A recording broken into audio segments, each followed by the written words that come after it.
Okay, so I tried to go live there for a second, and I thought I would be slick and turn the phone to the landscape, view or whatever, which apparently you can't do on iPhone Facebook Live. So, hello there, Choralsophers Facebook group. I am driving back from the end, I guess what is now the end of my convention circuit, hitting all the presentations that I hit this month of July. And so I wanted to shout out a couple of things that I experienced this week before I get into some of this stuff about the Choral Success Rubric, which got some really interesting and great conversations going. First of all, I'm on my way back from Iowa ACDA people. If you come across this video, congratulations on what is just an amazing convention. I'm about ready to start going to Iowa every summer just to show up, because that was just such a great convention. It's a nice sized chapter there, so they've got a lot of people, but it's not so big that it gets divided up into a bunch of groups that do their own thing. Kind of everybody as a group walks from one thing to the next thing, and they played Family Feud last night. They're kind of rowdy, and it's just that was a really fun convention, something kind of unique that I have not experienced before. And then I'm also going to shout out the California ACDA folks who have they had a virtual convention this year. I've heard that their kind of camping convention that they do when it's in person is very fun, but this year they did theirs virtually. And the thing I'll shout out about California is that here's my theory, probably because they did almost their entire school year in virtual school in California, they just must be better at Zoom. Like better at Zoom than the average population is what's going on in California, because they had their cameras on. They smiled and laughed and interacted through the Zoom meeting. And the best part about California, when I got to the end of the presentation and you get to that time where there's questions, right? The in-person questions are super easy. People just shoot their hands up and yeah, I've got a question and blah, blah, blah. And it makes it awesome, and you dialogue. As we all know, you get to the questions part on a Zoom meeting and it's crickets. But not in California. They actually asked questions and engaged and talked. So I might have to show that video to my students if we do any more virtual school. Oh my God, I hope not. But anyway, that's what I've been up to. It's been a really busy month of July, and I just wanted to thank all those people. Okay, so now to the good stuff. Now we've got a few people watching, so I'll get into the good stuff. So the most recent episode, if you haven't checked it out, it's pretty short, and it was just a kind of a thought experiment for us to think through how it is that we define as a profession, because ultimately it's us, the members of a professional organization, and or the rank and file people who work in the trenches in a profession, that get to decide ultimately how success is defined in our profession. I know it doesn't seem that way sometimes, but it's that we get to decide. It's kind of like the old I guess truism about politics, which is that a country gets whatever politician they really deserve. Because especially if it's a democracy, right? We elected somebody and we get who we deserve. If we get somebody bad, we shouldn't have chosen that person, right? So it's kind of based on that concept, which is that if we want to build a better future in our profession, and we want to be able to figure out a way to elevate as many types of members of our profession as we can, so then that's kind of what that episode was about. So here are some things that I found interesting from some of the feedback. One of the interesting things from the feedback that I got was there were some questions that were sent to me about some of the comments that I made regarding the collegiate level. So somebody who has a doctorate is obviously going to be the one that's invited to present at the convention 99 times out of 100. And this one, of course, I always feel like I need to clarify this over and over and over and over. When I talk about that aspect of our profession being a little bit maybe out of balance, it's not because I have anything against people with PhDs or DMAs or have any kind of, I could go get one if I wanted to. I don't want to. That's not the point. The point is, though, that there are certain things that happen in the academy, in academia, that are very important. We need research. We need practices being discussed in an ivory tower where people can sit around. They have time to actually sit around and discuss how things should be done. But ultimately, there is no substitute for doing it. There just isn't. And so what I'm referring to as being out of balance, and this, again, if this example I pull out as a metaphor tags any actual person, I don't intend it to, but I'll just use myself as an example. I'm 41 years old. I'm going into year 18, 19. I should count again. I have to count now. That's how old I am. Every year I have to count again to make sure I'm getting the right number of years teaching. I've been doing it for a long time. I've taught over 3,000 students. Okay? And some people say I'm pretty good at it. I get good results out of my kids, and I've been doing it that way for a long time and getting those results.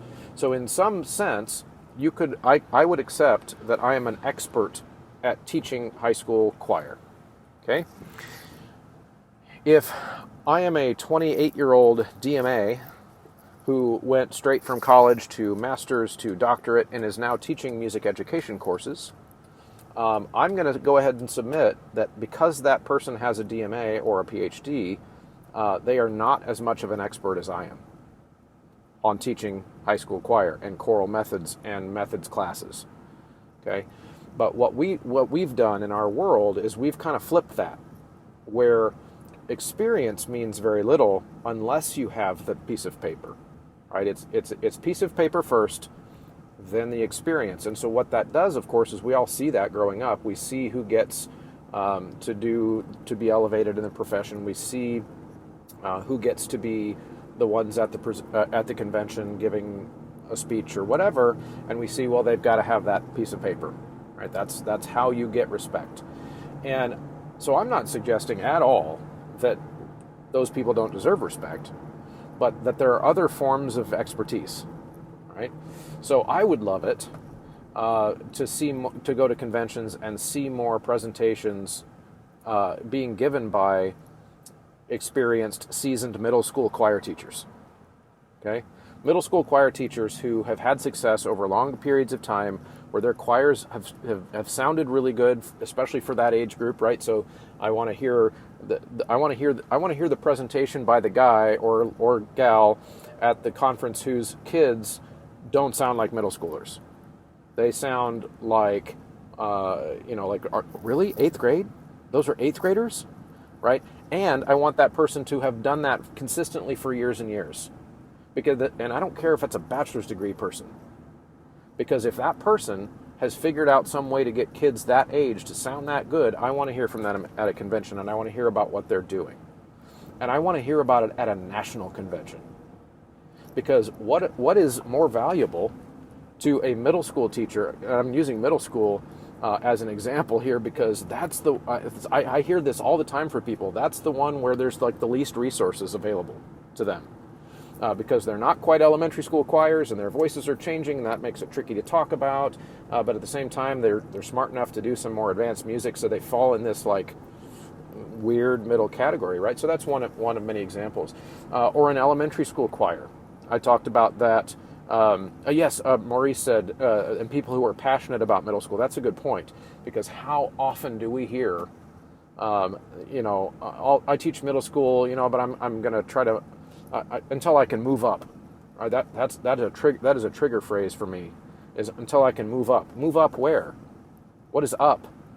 Up implies that like the high school level is some notch above, but it's not. It's so important.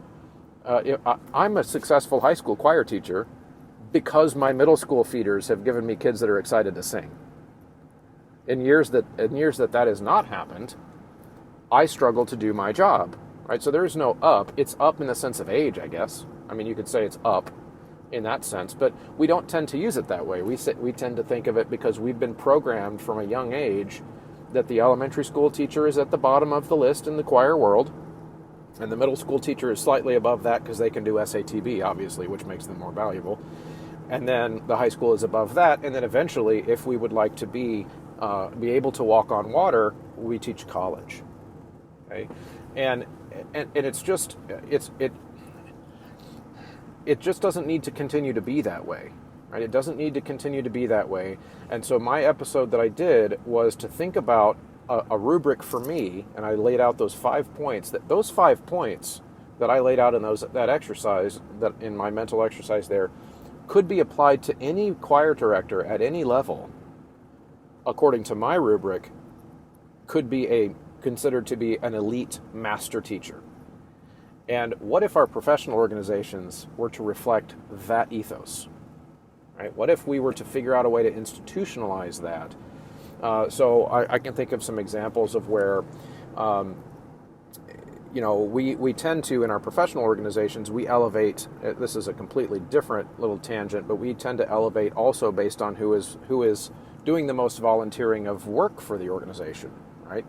Which of course has nothing to do with what they do in the classroom.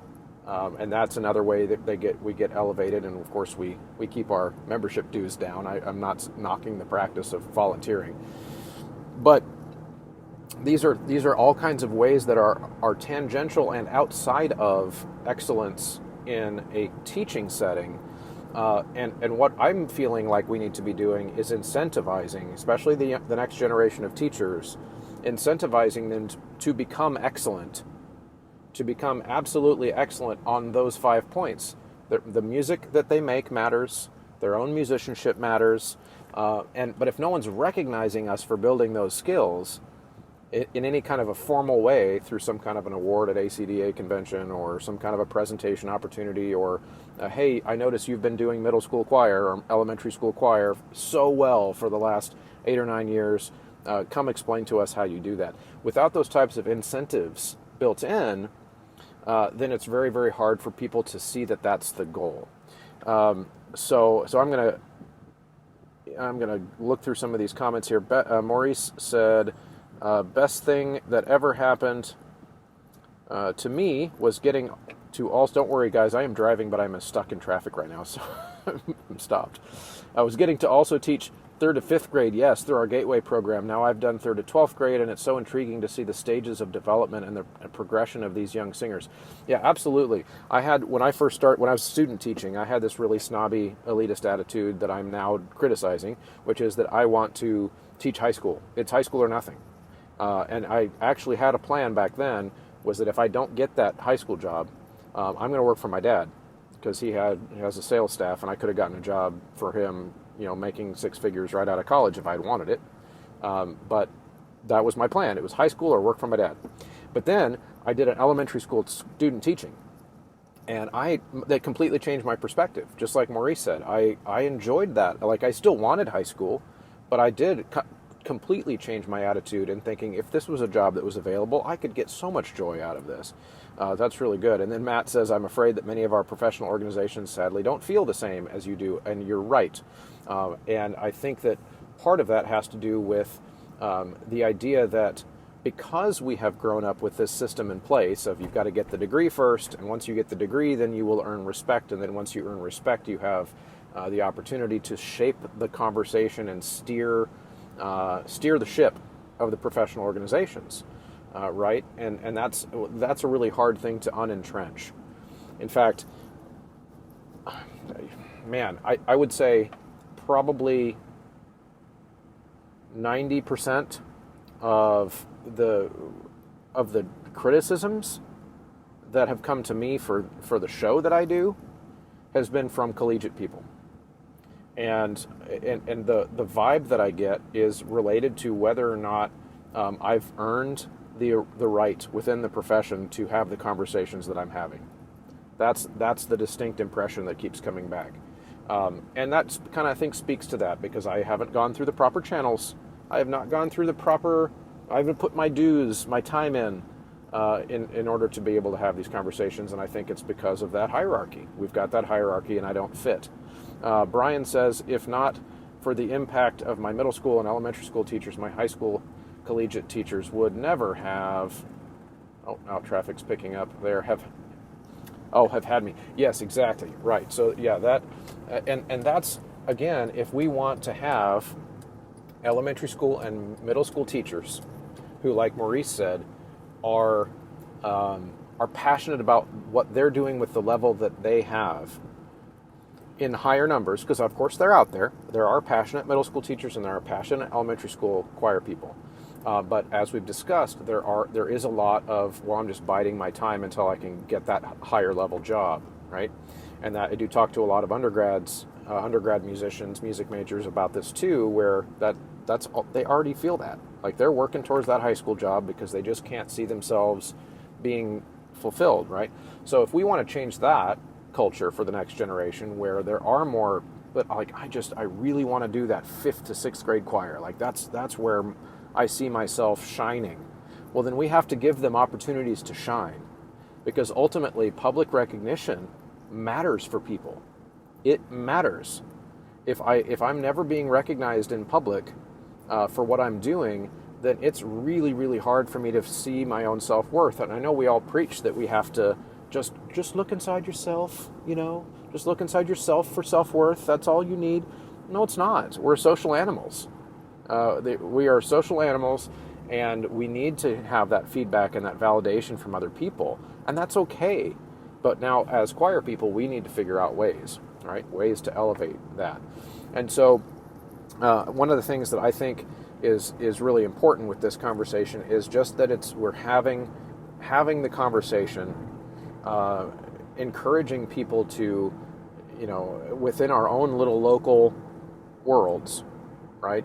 Within our own little local worlds, we're thinking about, in Missouri, for example, I see Stephen Ruse on there. He's our Missouri president. Officially done now, Stephen? I don't know how that works exactly. But where we give out awards in Missouri for all kinds of things. And that's a really cool thing about our Missouri culture, is we give out a bunch of awards. In fact, I was just in Iowa, and they actually started doing awards this year, partially inspired by what we do in Missouri. They took a lot of those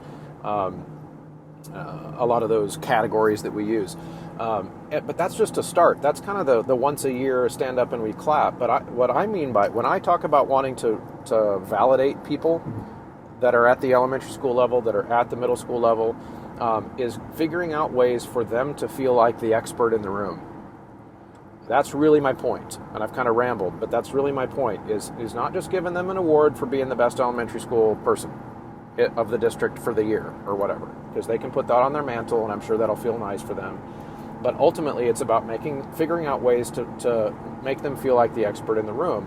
So as a high school choir teacher, I would really like it if I knew what was going on in the best elementary school choirs around me.